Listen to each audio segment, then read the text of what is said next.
Assalamualaikum warahmatullahi wabarakatuh. Alhamdulillah wassalatu wassalamu ala Rasulillah wa ala alihi wa sahbihi wa man wala amma ba'd. Muslimin dan muslimat rahimani wa rahimakumullah. Alhamdulillah, segala puji bagi Allah Subhanahu wa taala. Pertemuan kita di atas talian ini atas izin dari Allah Subhanahu wa taala, yang mana kita pada pagi ini akan membincangkan tentang perkaitan surah Yusuf dengan surah sebelumnya, iaitu surah Hud. Surah Yusuf dengan surah Hud. Kita mengetahui bahawa surah Hud merupakan surah yang ke-11, manakala surah Yusuf adalah surah yang ke-12. Okay. Kalau kita pernah mempelajari tentang susunan penurunan surah-surah Al-Quran, okay, kita sebut tentang sejarah turun, ya, bukan penyusunan. Okey, dari sudut sejarah turun, surah Hud dengan surah Yusuf ni memang kata para ulama seperti mana kata-kata Jabir bin Abdullah, begitu juga yang dikatakan oleh Ibnu Abbas radhiyallahu anhuma, dari sudut sejarah turunnya dua surah ni, memang surah Hud turun terlebih dahulu, kemudiannya baru Allah menurunkan surah Yusuf. Okay. Dari sudut sejarah turun sudah menunjukkan surah Yusuf selepas surah Hud, manakala dari sudut susun surah itu di dalam mushaf pun surah Hud didahulukan, kemudian baru dikemudiankan surah Yusuf. Okay. Namun, okay, tidak semestinya sejarah turun surah itu terlebih awal menandakan surah itu mesti disusun awal. Ya, kaedah ini kita semua sedia maklum.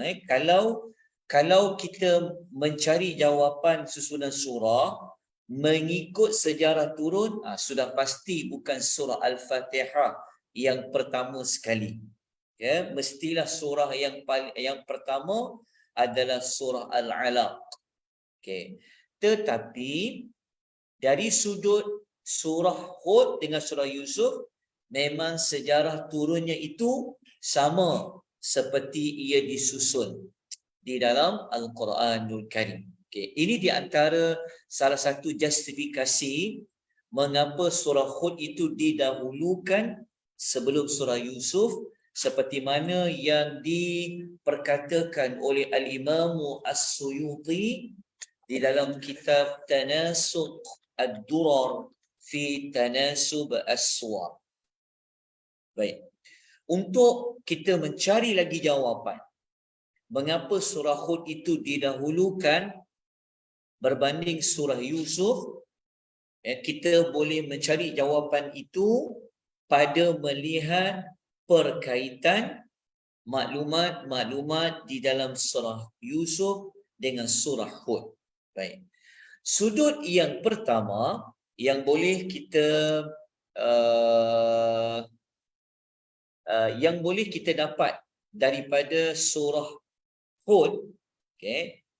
Surah Hud ini, sekejap Saya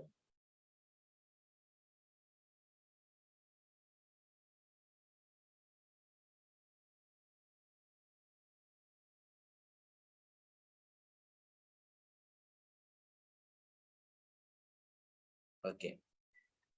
Muslimin dan muslimat rahimani wa rahimakumullah. Okey. Surah Hud, okey, kita lihat sudut pertama pada ayat yang bernombor 120.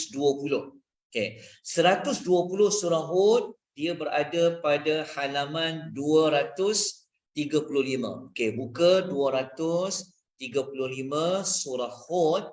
Okey. Ayat nombor 120 iaitu baris yang ketiga, keempat dan kelima. Ayat 120 ini, muka surat 235. Okay. Surah Hud yang sedang kita nak lihat sudut yang pertama ni, dia dah masuk pada juzuk yang ke-12. Dah masuk kepada juzuk yang ke-12. Baik. Ayat 120 ini, kalau kita baca ayat lengkapnya, memang ia bermula daripada a'udzubillahi minasyaitonirrajim wa kullan naqussu 'alaika min anba'ir rusul. Okey, sekejap ya, saya tunjukkan spotlightnya. Okey. Allah mengatakan wa kullan naqussu 'alaika min anba'ir rusul ma nuthabbitu bihi fuadak wa ja'aka fi hadhihi al-haqq wa maw'izatu wa dhikra lil mu'minin. Okey, itu ayat lengkapnya. Okey, tetapi pada terjemahan ayat ini, kalau kita baca terjemahan yang lengkap, Allah Taala berfirman yang bermaksud dan semua kisah daripada rasul-rasul yang kami ceritakan kepada kamu. Okey, alaika tu, ka tu merujuk kepada Nabi SAW, ialah kisah-kisah yang dengannya dapat meneguhkan hatimu, dan di dalam surah ini telah datang kepadamu kebenaran, peringatan, pelajaran bagi orang-orang yang beriman. Okay. Ayat 120 ini, intisari dia sebenarnya yang kita nak berikan perhatian adalah tentang perkataan amba'ir rusul. Okey. Amba ini maksudnya apa? Adalah berita ataupun dalam bahasa mudah kita adalah cerita ataupun kisah. Ar-rusul maksudnya kisah para rasul. Ar-rusul merujuk kepada bilangan banyak bagi perkataan rasul. Ini rusul maknanya rasul-rasul. Okey, ringkasan daripada ayat 120 ni, Allah telah memberitahu kepada Nabi SAW dalam bentuk mendatangkan ayat bentuk cerita, kisah-kisah rasul-rasul yang terdahulu melalui jalan apa? Melalui jalan wahyu. Okay. Tidak ada jalan lain antara Nabi dengan Allah Azza wa Jalla melainkan melalui jalan wahyu. Okay. Ini bermakna dalam surah Hud, Nabi SAW mengetahui cerita-cerita rasul-rasul terdahulu melalui wahyu. Okey. Kalau tuan-tuan dan puan-puan ingin mengetahui rasul-rasul apa yang Allah ceritakan dalam surah Hud, okey, kalau tuan-tuan pernah mengikuti sinopsis ya 30 juzuk, ataupun tuan-tuan pernah mengikuti modul mempelajari nama bagi surah Hud, kita akan mengetahui siapa rasul-rasul itu. Okey, saya bawakan contoh mengingatkan kembali. Okey, rasul tersebut ada 7. Ya, ada 7 rasul yang Allah ceritakan kepada Rasulullah sallallahu alaihi wasallam di dalam surah Hud. Okey, Rasul itu adalah Nabi Nuh alaihi salam, Nabi apa? Nabi Hud alaihi salam, Nabi Saleh alaihi salam, Nabi Ibrahim alaihi salam, Nabi Lut alaihi salam, Nabi Syuaib alaihi salam. Kemudian diakhiri dengan kisah Nabi Allah Musa alaihi salatu wassalam. Okey, 7 kisah Nabi yang terdahulu ni, bagaimana Nabi boleh ketahui? Iaitu melalui jalan wahyu. Sebab tu Allah Ta'ala kata tadi, pada perkataan naqussu, kami mengkisahkan. Maksudnya Allah yang menceritakan kepada Rasul sallallahu alaihi wasallam. Okay, ini adalah maklumat yang kita nak gandingkan dengan surah Yusuf. Okay. Apabila kita lihat surah Yusuf, okay, muka surat yang sebelahnya, iaitu 236 di dalam Quran, okay, kita akan menemukan sekali lagi Allah guna perkataan naqussu alaika. Jumpa kan? Dekat sini Allah kata apa? Kita tengok perkataan sekejap Okay, kita tengok perkataan ni. Kalau kat sini jumpa perkataan apa? Naqussu alaika kan? Okay, tengok di sini. Okay, kita jumpa perkataan naqussu alaika. Tetapi apabila kita baca dalam surah Yusuf ayat yang ketiga, Allah masih lagi mengungkapkan dengan ayat naqussu alaika. Okey, kita dapati sama saja bunyinya. Okey, jelas. Okey, Allah kata pada ayat 3 surah Yusuf ya, muka surat yang sama 235. Allah Taala berfirman, nahnu naqussu alaika. Oh ni tak nampak saya tulis. Tapi kalau dalam online nampak. Okey. Nahnu naqussu alaika ahsanal qasas bima awhayna ilaika hadzal Qur'an wa in kunta min qablihi laminal ghafilin. Okey. Ayat 3 surah Yusuf ini Allah cerita ungkap perkara yang sama, naqussu alaika, naqussu alaika. Okey. Naqussu tu maksudnya kami kisahkan ke atas kamu. Maknanya kami ceritakan ke atas kamu. Ka dekat situ, alaika, ka dekat situ merujuk kepada Nabi sallallahu alaihi wasallam. Okey. Cuma apa bezanya pada surah Yusuf dengan ayat 120 surah Hud? Okey, dalam surah Hud Allah menyebut min amba'ir rusul. Allah kata cerita-cerita para rasul. Okey, tetapi dekat ayat yang ketiga surah Yusuf Allah memperincikan lagi kisah rasul yang Allah nak cerita kepada Nabi. Terutama dalam surah Yusuf ini, cerita tu ciri dia bagaimana?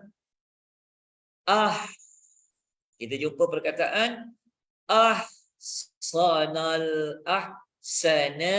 qasasi. Maksudnya apa? Ahsana maknanya sebaik-baik al-qasas, cerita-cerita. Okey, maknanya dalam surah Hud ayat 120 Allah tidak menyebut cerita para rasul yang 7 tu. 7 rasul tu Allah tidak menyebut kalimah sebaik-baik cerita. Tetapi dekat surah Yusuf Allah ada menyebutkan bahawa cerita rasul itu merupakan ahsanal qasas, sebaik-baik kisah, termasuklah kisah Nabi Allah Yusuf yang merupakan sebaik-baik kisah. Jadi kita mendapati apabila kita kombinasikan maklumat dalam surah Yusuf digabungkan dengan penutup bagi surah Hud ayat 120, kita mendapati bahawa apa yang Allah ceritakan di dalam Al-Quran ini, yang pertama kita dapat mengetahui memang cerita benar. Benar-benar belaka. Kenapa benar? Sebab Allah yang cerita. Kalau Allah yang cerita, maknanya cerita itu benar. Okey. Bukan sekadar itu, kita juga mendapat maklumat bahawa apa sahaja cerita-cerita tentang para rasul di dalam Al-Quran ini, ia mempunyai cerita berapa bintang kita nak bagi cerita rasul ni. Adalah ahsanal qasas, iaitu sebaik-baik cerita di dalam Al-Quranul Karim. Persoalannya, adakah cerita-cerita di dalam Al-Quran ini kita sudah mempelajarinya? Adakah cerita-cerita di dalam Al-Quran ini yang merupakan sebaik-baik cerita kita telah pun pernah mendengarnya? Ataupun cerita-cerita yang direka, yang khayal, yang khurafat yang kita dengar? Tetapi kita dapat pelajaran hari ini, maka dalam banyak-banyak cerita yang benar, sebaik-baik cerita adalah cerita di dalam Al-Quran. Tambahan lagi, cerita yang paling tinggi sekali dalam banyak-banyak cerita adalah cerita berkisahkan tentang para Rasul alaihi salatu wassalam. Baik, selesailah kita sudut yang pertama. Okey, kita masuk kepada sudut yang kedua. Okey. Sudut yang kedua, kita nak fokus pula kepada keagungan Allah Azza wa Jalla dari sudut ilmu pengetahuan Allah dan juga dari sudut bagaimana Allah ini memegang segala urusan alam. Alam di langit, alam di bumi, di mana sahaja, apa pun, semua urusan itu ia berada di bawah kekuasaan Allah Azza wa Jalla. Okey, ini yang kita nak ambil pada sudut yang kedua. Maknanya sudut kedua ni kita nak fokus tentang Allah Azza wa Jalla. Okey. Kita rujuk ayat yang terakhir sekali dalam surah Hud. Okey, ayat yang terakhir surah Hud ini, Allah Ta'ala berfirman, "Walillahi ghaibus samawati wal ardh, wa ilaihi yurja'ul amru kulluh, fa'budhu wa tawakkal 'alaihi. وَمَا رَبُّكَ بِغَافِلٍ عَمَّا تَعْمَلُونَ." Okay. Itu ayat lengkapnya. Okay. Jika tuan-tuan merujuk dalam Quran terjemahan, ayat 123 ni, Allah memberitahu kepada kita bahawa Allah ni dia adalah pemilik. Okay. Pemilik apa? Pemilik perkara yang ghaib, perkara yang rahsia, yang raib di langit-langit yang tujuh. Begitu juga bumi yang tujuh ini. Okay? Bumi, langit-langit, bumi ni Allah Ta'ala mengetahui apa yang kita tak tahu berlaku di langit. Allah adalah pemilik maklumat itu. Apa yang berlaku di dalam bumi ni, kan? Allah pemilik maklumat itu. Kemudian Allah mengatakan, wa ilaihi yurja'ul amru kullah. Okay, Allah bagi tahu, dan kepada Allah itulah dikembalikan semua urusan-urusan. Allah lah yang memegang segala urusan. Kita boleh bangun tidur, Allah yang menjalankan. Kita boleh berjalan, kita boleh bercakap, okey, kita boleh mendengar, kita boleh melihat, kita boleh bernafas. Tangan kita boleh digerak-gerakkan. Semua itu ia di bawah apa? Urusan Allah Azza wa Jalla. Okay. Bahkan esok jadi apa, minggu depan jadi apa, semua itu di bawah urusan Allah Azza wa Jalla. Okay. Itu yang Allah nak bagi tahu dekat penutup surah Hud. Okay. Apa sebenarnya yang kita nak cari dekat surah Yusuf? Okay. Surah Yusuf adalah surah yang menjadi satu contoh Allah itu, okay, Allah itu dia memiliki rahsia dan memegang segala urusan. Maksudnya apa? Maksudnya surah Yusuf ni adalah menjadi satu bukti Allah ini adalah walillahi ghaibus samawati wal ardi. Jadi kalau ada mana-mana yang dia nak tahu apa contoh Allah pemilik perkara ghaib langit dan bumi, kita kata tu surah sebelah dia, cerita Nabi Allah Yusuf. Ada tipu hela, konspirasi, banyak benda-benda rahsia, semua itu Allah tahu. Lepas tu yang menjalankan, yang memastikan Yusuf itu dia akan dapat benar-benar bertemu dengan mimpi yang dia mimpi sebenar-benar tu, Allah yang jalankan. Macam-macam orang nak buat. Orang nak bunuh dia, tak berjaya, dia masih hidup. Kan? Macam-macam. Allah itulah yang apa, yang menjalankan urusan itu. Sebab itu Allah Ta'ala kata dekat ayat 123, wa ilaihi yurja'ul amru kullah. Dekat situ. Maknanya apabila kita kombinasikan surah Yusuf ni dengan surah Hud, maknanya surah Yusuf ni dia adalah bukti yang jelas menunjukkan Allah itu adalah ghaibus sama, walillahi ghaibus samawati wal ardi wa ilahi yurja'ul amru kullah. Itu adalah perkaitan yang kedua. Okey, jelas saudara-saudara rahimani wa rahimakumullah. Maknanya kalau ada pihak yang bertanya, macam mana boleh dikatakan Allah tu dia memegang segala urusan? Kita bawa contohlah, kan, urusan ada orang merancang begini tapi Allah tidak mengizinkan, ada orang dia berfikir begini tapi Allah Ta'ala tidak izinkan. Itulah tentang yang terdapat dalam surah Yusuf alaihi salatu wassalam. Okey.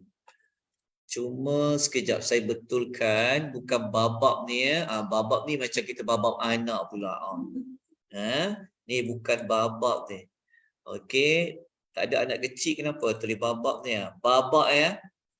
Okey, maaf tuan-tuan. Sebenarnya adalah babak. Okey. Okey, begini. Kenapa surah Yusuf kita kata babak lepas tu adigan? Okey.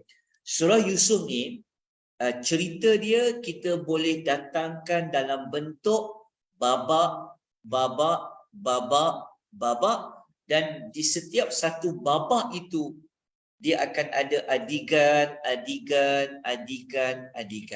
Itulah kita letakkan di bawah tajuk babak dan juga adigan. Okey, selesai untuk sudut yang kedua. Daripada sudut yang kedua ni kita semakin nampak mengapa surah Yusuf ini dikemudiankan daripada surah Hud dan kenapa surah Hud ini diletakkan sebelum daripada surah Yusuf. Okay. Kemudian kita lanjutkan lagi dengan perincian babak yang ketiga, sudut yang ketiga. Okey.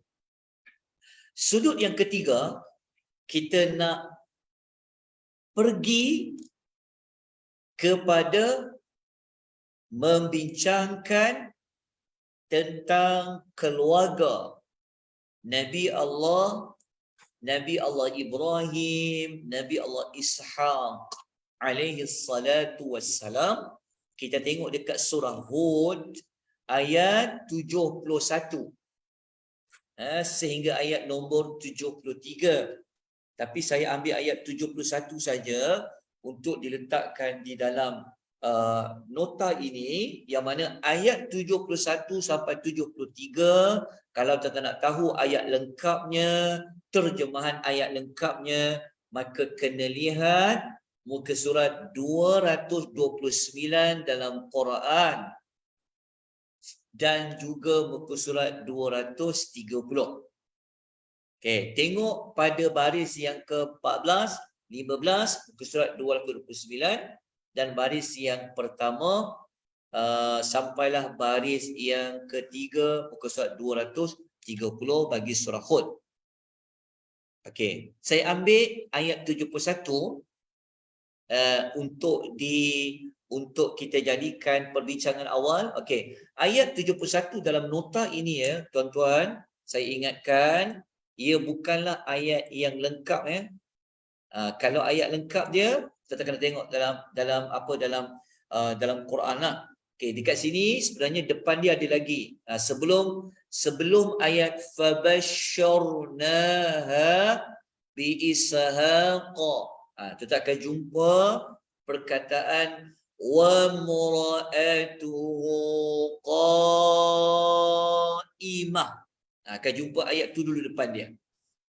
Okey, ayat ni sebenarnya 71 ni sebenarnya adalah Allah Subhanahu wa taala pernah mengutuskan beberapa para malaikat pergi ke rumah Nabi Ibrahim, dan bersama Nabi Ibrahim ketika itu ada isteri dia yang pertama yang sudah lanjut umurnya, iaitu kita tahu namanya adalah Sarah alaihassalam. Okey. Ketika mana para malaikat datang ke rumah Nabi Allah Ibrahim, maka antara tujuan utamanya mereka nak memberitahu kepada Ibrahim, Ibrahim dapat satu berita gembira, isteri dia mendapat berita gembira bahawa dia akan dapat anak. Apa tu kita baca dekat ayat tu? Fabashsharnaha. Okey, fabashsharnaha tu apa? Maka isteri Nabi Ibrahim ni, dia telah mendapat berita gembira tentang siapa? Dia akan dapat anak bi Ishaqa. Anak namanya Ishaq. Wa min wara'i Ishaqa Ya'qub. Dan selepas itu Ishaq tu pula akan dapat anak namanya Ya'qub alaihi salatu wassalam. Okey. Maknanya Sarah ketika itu dia diberitahu oleh para malaikat bahawa dia nanti akan dapat anak. Lepas tu anak dia tu pula akan dapat lagi anak lain, dapat pula anak. Maksudnya Sarah mengetahui bahawa dia akan dapat anak nama Ishaq, dan nanti dia dapat cucu namanya adalah Ya'qub. Okey, itu ayat nombor 71. Okey. Maknanya ayat 71 ni sekadar menyebutkan siapa anak yang dia akan dapat dan namanya sudah diberikan dan siapa cucu dia akan dapat. Sekadar itu saja. Okey, tetapi apabila kita baca surah Yusuf, Allah menceritakan kepada kita semua siapa itu Ya'qub, macam mana cerita lengkap tentang Ya'qub alaihi salatu wassalam. Maknanya surah Yusuf ini fungsi dia memperincikan bagaimanakah kehidupan cucu kepada Nabi Ibrahim, cucu kepada Sarah alaihassalam. Namun begitu kita wallahu a'lam, adakah Sarah sempat hidup dengan Yaqub? Adakah Nabi Ibrahim sempat hidup dengan Nabi Yaqub alaihissalam? Wallahu taala a'lam.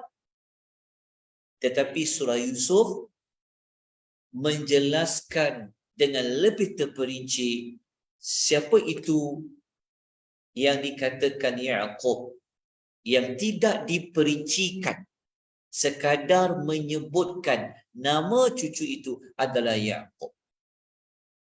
Okay, jadi kalau kita bincang dari sudut susunan kan, mana patut dahulukan? Cerita yang dah terperinci ke ataupun cerita yang umum?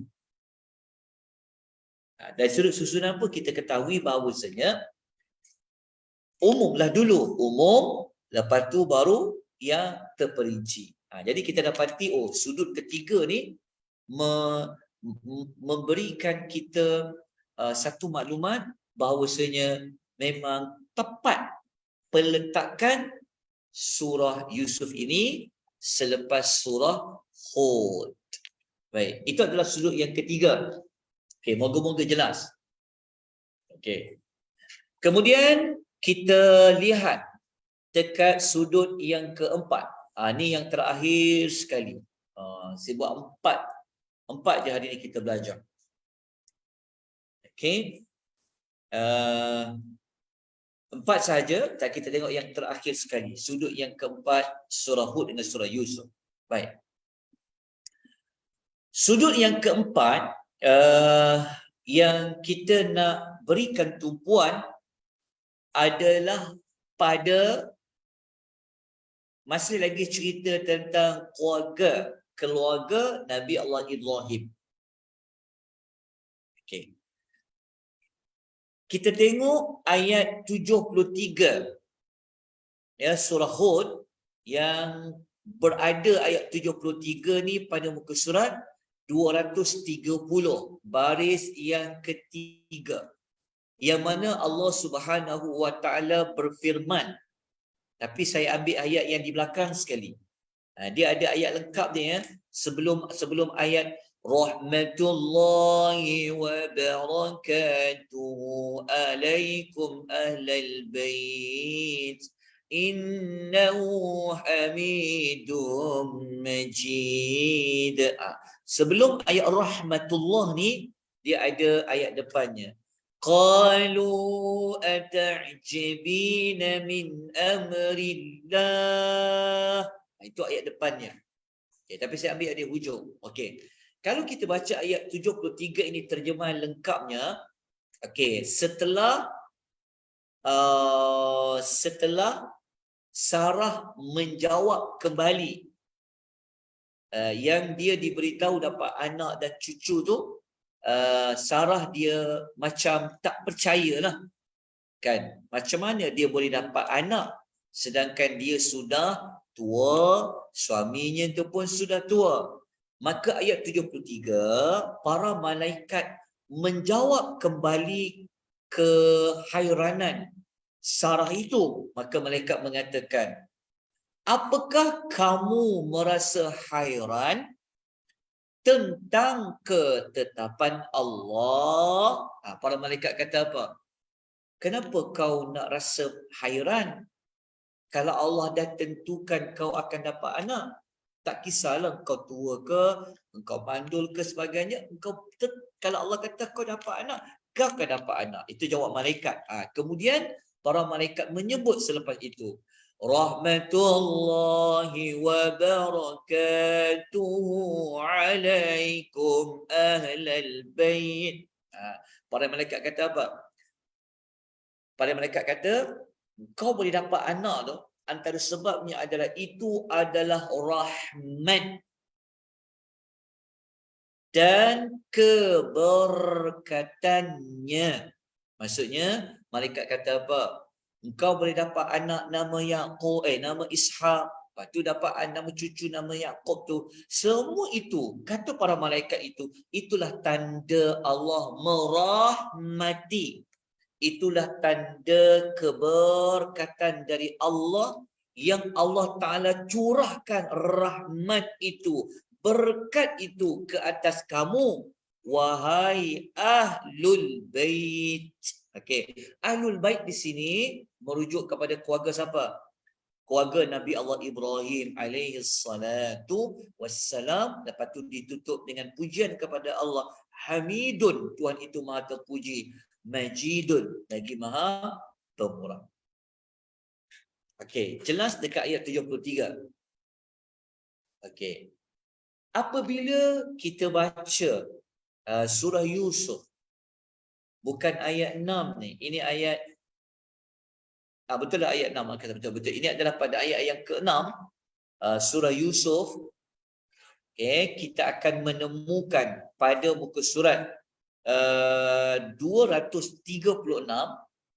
dalam surah Yusuf ayat nombor 6 ni, kita menemukan Allah menyebutkan nama Ibrahim dekat sini, nama Ishaq di dalam ayat yang ke-6 ni. Okay, kita baca ayat lengkap dia. Okay, ayat lengkapnya ada, ayat lengkapnya kita boleh tengok dalam mushaf dalam Quran terjemahan, tapi saya ambil daripada ayat depan dia sebenarnya ada perkataan wa kadzalika yashtabika rabbuk wa yu'allimuka min ta'wilil ahadith. Itu ayat lengkap dia. Tapi saya ambil lepas ayat tu. Wa yutimmu ni'matahu 'alaika wa 'ala ali Ya'qub. Sampai hujung ayat. Okey. Jadi ayat 6 ni sebenarnya adalah ucapan Nabi Ya'qub kepada anaknya Nabi Yusuf. Yang mana Nabi Ya'qub ni dia menyampaikan berita gembira, dia menghiburkan anak dia ni dengan mengatakan, dia kata, kalau kita baca ayat lengkapnya, kita ambil daripada wa yutimma ni'matahu ni. Okey, Nabi Allah Yaqub kata kepada Nabi Allah Yusuf, dia kata, dan disempurnakan ni'matahu, nikmatnya, iaitu nikmat Allah kepada kamu dan kepada keluarga Yaqub, sebagaimana dia telah menyempurnakan nikmatnya kepada keluarga nenek moyang kamu, iaitu Nabi Ibrahim dan Nabi Ishaq. Okey. Ayat 6 ni, ringkasan dia, Nabi Allah Yaqub cakap kepada Nabi Yusuf, apa yang kau dah mimpi itu, okey, itu merupakan di antara tanda Allah nak sempurnakan nikmatnya. Okey, sempurnakan nikmat tu maksud apa? Ada ulama tafsir mengatakan Nabi Allah Yusuf akan menjadi nabi. Daripada mimpi dia tu menunjukkan dia itu nanti akan menjadi nabi. Jadi dapat pangkat nabi ni, itulah merupakan nikmat yang sangat sempurna. Sebab tu Nabi Yaqub kata wa yutimma, dan Allah itu menyempurnakan nikmatmu kepadamu. Okey, maksudnya Nabi Yaqub ni dia bagi hint dekat anak dia, apa yang kau mimpi tu nak, itu sebenarnya merupakan nikmat Allah yang Allah nak sempurnakan kepada kamu. Maksudnya Nabi Yusuf ni dia ada nikmat lain. Kita nak tahu nikmat lain tu kena baca ayat lengkap nombor 6 tu. Nikmat apa? Nikmat pertama, Allah memilih Yusuf itu di kalangan ramai orang. Allah memilih Nabi Yusuf itu sebagai apa? Manusia pilihan. Itu yang yashtabika rabbuk. Okey. Nikmat yang kedua, Allah akan mengajarkan Nabi Yusuf ini sebahagian tafsiran mimpi. Yang orang lain tak boleh tafsirkan, Nabi Yusuf dapat mengetahui. Itu nikmat lain. Dan nikmat ketiga itulah Nabi Yaqub cakap, engkau akan disempurnakan nikmat Nikmat yang kau dapat tu, keluarga Yakub pun dapat tempias dia. Keluarga Yakub pun menumpang gembira. Itu yang Nabi Yakub sebut wa ala ali Yaqub. Maksudnya Nabi Yakub ni kenapa dia cakap dia pun disempurnakan nikmat, maksudnya apa? Maksudnya Nabi Yakub tu sendiri dia pun sudah seorang rasul. Jadi anak dia kalau jadi nabi dan rasul, maknanya lengkap, sempurnalah juga nikmat yang ada pada keluarga Yakub. Okey, so Nabi Yakub ni dia kata apa nikmat yang kau dapat tu Yusuf, dia akan menjadi nabi tu. Macam itulah Allah telah beri kepada keluarga siapa? Keluarga Ibrahim dan keluarga Ishak. Sebab Nabi Ishak tu juga adalah anak kepada siapa? Kepada Nabi Ibrahim. Macam Yusuf anak kepada Yaqub. Macam tu. Jadi, itulah yang Nabi Yaqub nak kata pada ayat nombor 6. So, apa perkaitan dia antara ayat 6 dengan ayat nombor 73 ni? Okey. Dekat ayat nombor 6 ini, ia melengkapkan lagi melengkapkan lagi penceritaan tentang siapa Ahlul Bait yang keluarga Ibrahim ni, siapa. Sebab dekat ayat 73 kita cuma Allah bagi tahu siapa, Ahlul Baiti. Ahlul Bait maknanya ahli keluarga Nabi Ibrahim. Ahli keluarga Nabi Ibrahim ni Allah bagi rahmat, Allah bagi berkat. Tapi apa bentuk rahmat itu? Apa bentuk berkat itu? Dalam surah Yusuf menerangkan siapa Ahlul Bait Nabi Allah Ibrahim yang Allah bagi rahmat dan berkat? Maka jawapannya, contohnya itu ada pada kisah siapa? Nabi Allah Yusuf alaihi salatu wassalam. Maknanya Yusuf ini adalah cicit kepada Nabi Allah Ibrahim, cucu kepada Nabi Allah Ishaq alaihi salatu wassalam. Maknanya kewujudan kisah Nabi Yusuf ini melengkapkan Ahlul Bait Nabi Ibrahim yang Allah bagi rahmat, yang Allah bagi berkat.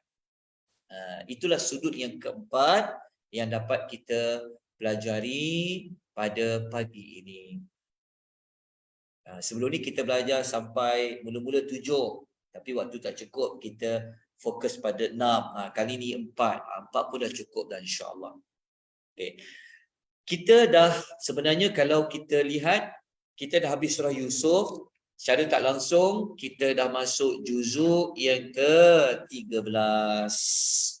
Insya-Allah esok pagi kita akan membincangkan pula berkaitan surah Guruh Ar-Ra'di, surah Ar-Ra'di dengan surah Yusuf. InsyaAllah keesokan harinya. Okey, setakat ni ada, boleh ikuti, ada persoalan, ada pertanyaan? Adakah?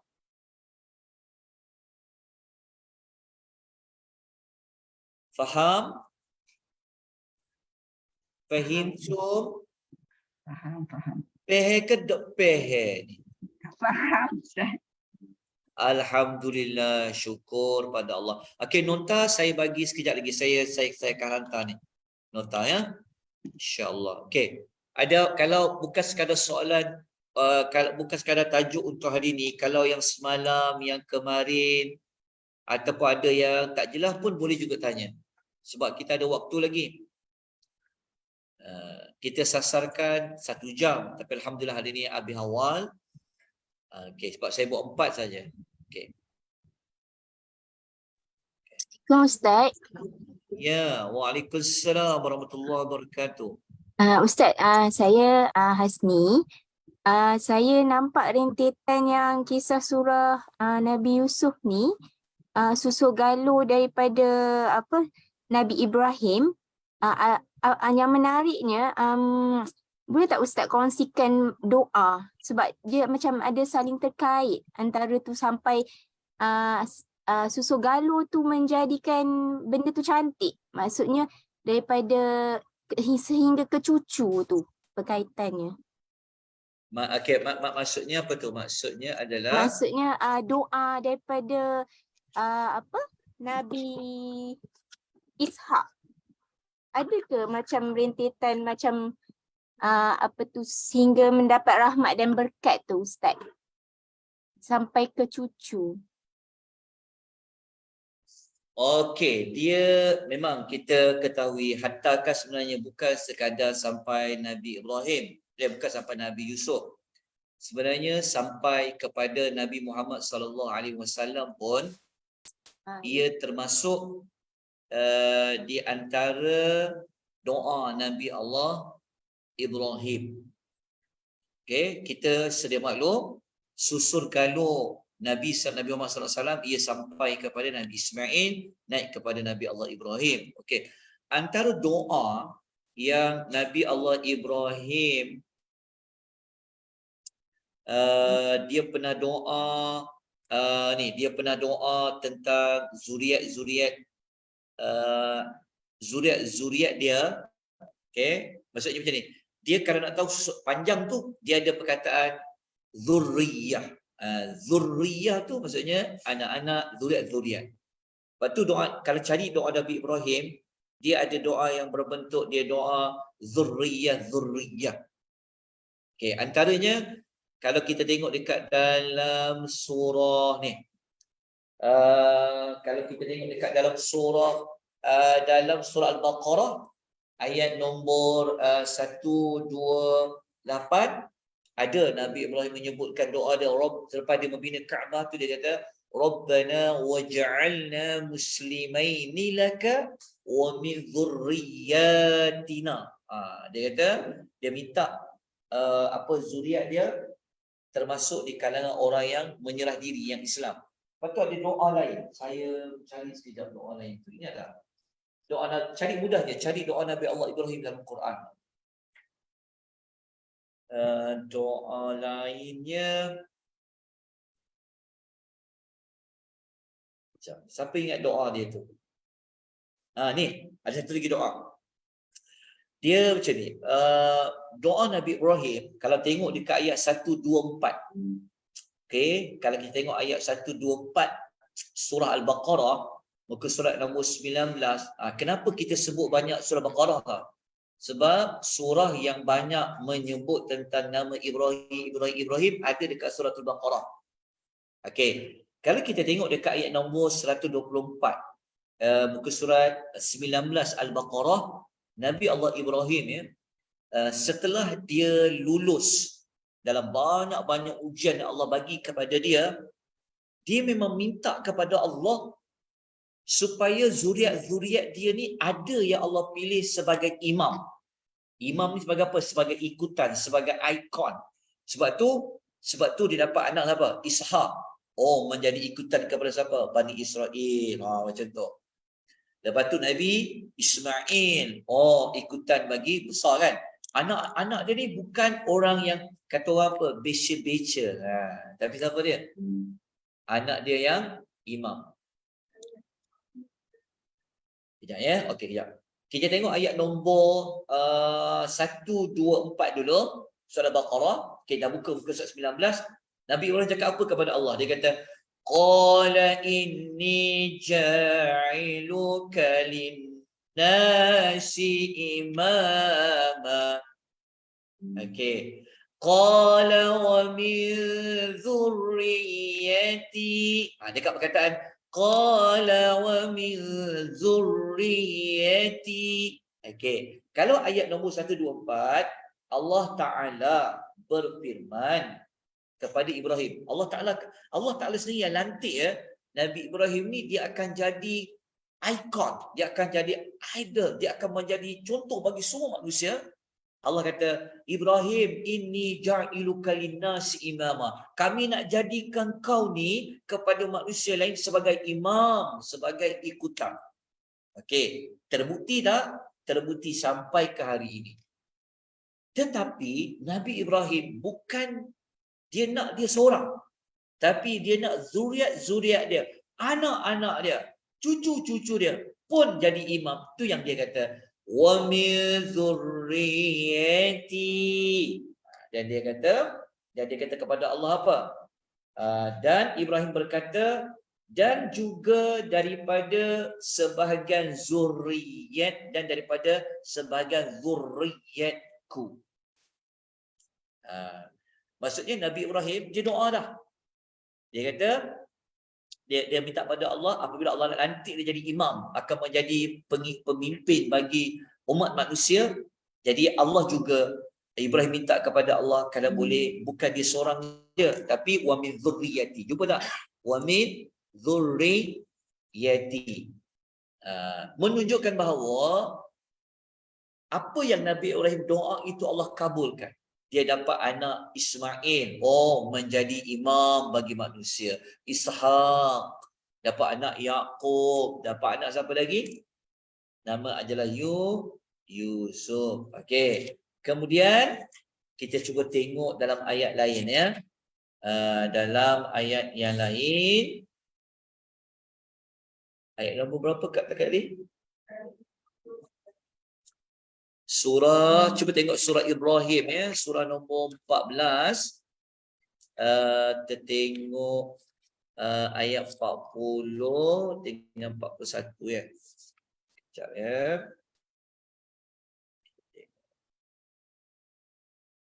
Okey. Ayat 40 dan 41 tu boleh juga kalau kita nak jadikan sebagai bukti zuriat Nabi Ibrahim, kenapa macam hebat-hebat kan? Jadi Nabi. Okey. Juga pada yang 40, tapi yang 40 tu dia lebih khusus kepada anak-anak dia, orang yang menunaikan salat. Tapi kalau ayat yang menunjukkan anak-anak dia akan menjadi leader-leader, pemimpin ikutan-ikutan dalam agama ni, dia memang kena pada ayat nombor 124 yang telah kita sebutkan sebentar tadi. Itulah di antaranya, wallahu ta'ala a'lam. Okey, dapat catat? Dapat ya? Okey. Ada soalan lain? Ada pertanyaan lain, pengulangan? Okey, kalau tiada kita sambung esok insya-Allah. Aqulu qouli hadza wa astaghfirullahal azim. Wabillahi taufiq wal hidayah. Wassalamu alaikum warahmatullahi wabarakatuh.